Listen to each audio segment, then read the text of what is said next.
Fun fact that if you have whiskey, you can get what's called whiskey stones. You put them in the freezer, put your whiskey, it cools it down if you don't want to dilute it with ice. So every day is the school day. And his name is... It's John Monday.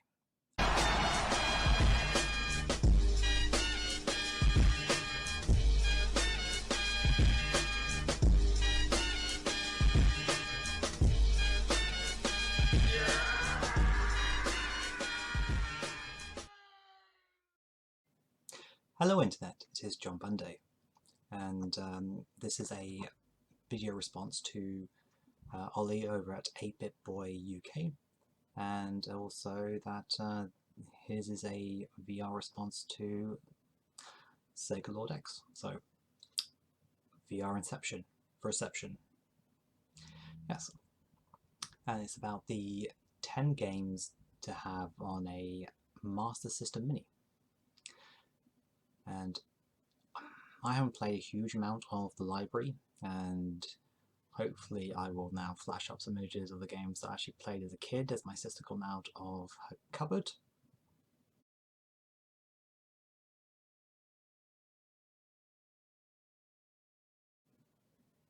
If not, then I'll just pause for nothing. So, what games are going to include?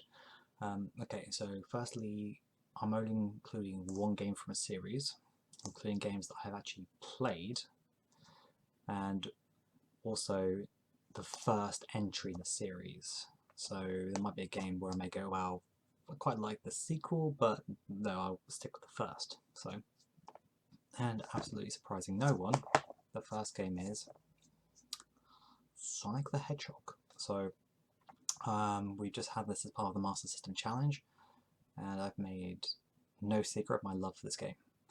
I think it is a great conversion, don't get me wrong, it has some flaws, which I talked about in my challenge video, but other than that, I think for what they had to work with the system, it's just fantastic, and there are some elements of it that I wish they would have just done in the Mega Drive series, like having the Chaos Emeralds actually be findable in the level, so you actually have to hunt for them, so there's exploration that you have to do rather than always having a special stage, which is a different gameplay mechanic, so it might be a bit more difficult.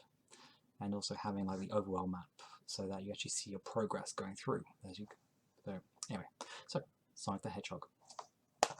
Okay, next up is, I played this for the first time this year, and I am actually blown away by how good of a port it is. And sadly it's only one player, whereas the one on the Mega Drive is 2. But I think everyone who loves this series needs to give this a try, and that is Streets of Rage. A lot of glare. Hang on, let's see if that... Okay. Streets of Rage. So, like I said, only one player, but it's still on a 8-bit console, works very well. The music is still done by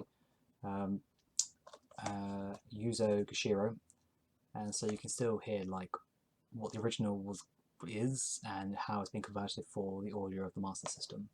But yeah, and also yeah, give this a try, and this should be on a Master System Mini. I haven't tried the sequel yet, so I don't know if that holds up as well, but I mean, when I decided to buy a couple of games, I had to get this one. Now, the rest of the games I don't actually physically own. I've either played them from when I was a kid, or I've played them as part of the Master System challenges using emulation, my Everdrive, or I've played ports on other systems. So the next one is Phantasy Star. So I originally played this almost 10 years ago as part of the Game Boy Advance collection I did of 1 to 3. So it's a JRPG. It's not like Final Fantasy. I mean, this is actually kind of sci-fi fantasy, but also when you go into a dungeon with the first game, it goes into like a kind of, I don't want to say 3D, but where you actually, you're not looking top down, you're looking like straight on, and you go like, you actually need to kind of like draw the map, because you're just going like down the corridors, go like head, left, right, and then you could get lost if you're not careful. So yeah. That was the first game of what became like a great series. but sadly they never actually carried it on past 4 because that's when they went into doing MMOs. I hope one day they will do a traditional 5th entry, so we'll see.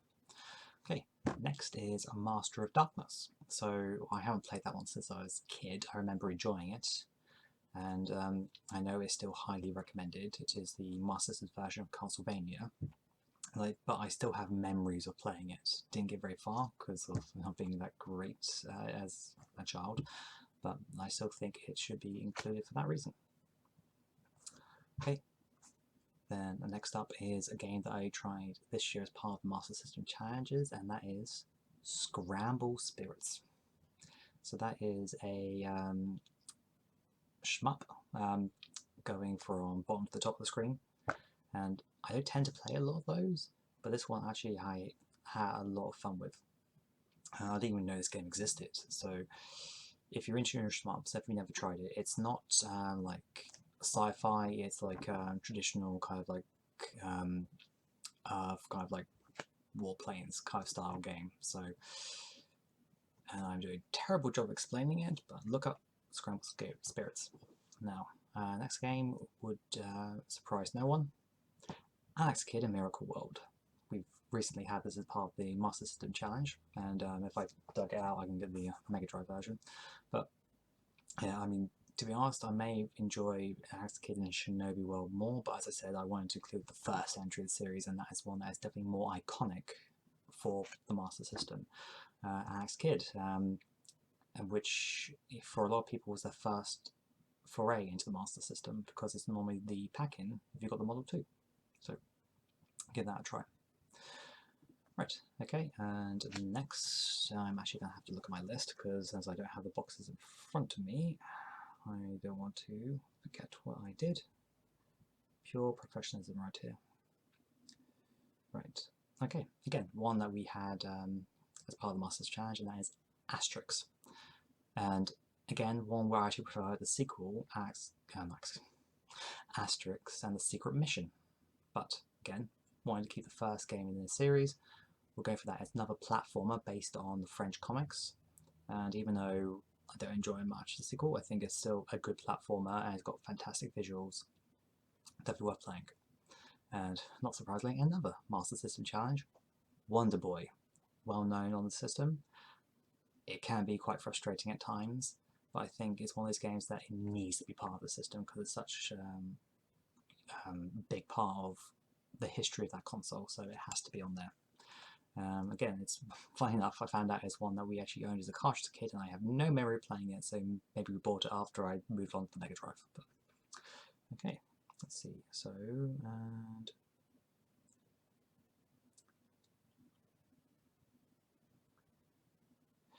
next is Castle of Illusion, starring Mickey Mouse. Again, part of the Master System Challenge. You're starting to see a pattern here. So, I never played the Master System version, and I actually then went on to complete it. And yeah, again, there's a lot of platformers on the list. I should probably have diversified a bit, but I think, again, it's another game that everyone should play. I think it plays fantastically, and it's not too difficult, and give it a try. I mean, everyone should know Castle of Illusion if you're into retro gaming, so yeah, give it a go. Okay, so let's see, 1, 2, 3, 4, 5, 6, 7, 8, 9. Right, okay, so I've done 9 games, and I didn't pick a 10th. So, for my 10th entry, we won't be able to do that because of the licensing, so instead, we are going to go with true professionalism right here. And sorry, you're just watching dead air, but I honestly thought I had the 10 games already listed, but clearly not. So I am going to say Lucky Dime Caper starring Donald Duck. Another platform, another Disney one, but another classic. So that one I threw in at the end, so apologies. But again, I think I hadn't heard this game until the challenge, so I think it deserves a resurgence, so we'll do that. Okay, well, I hope you enjoyed those suggestions. It is not my top 10 list of the system, it is what I think would be good on a Master System Mini. So if anyone else has any other suggestions, go for it. Cool, catch you next time. Bye.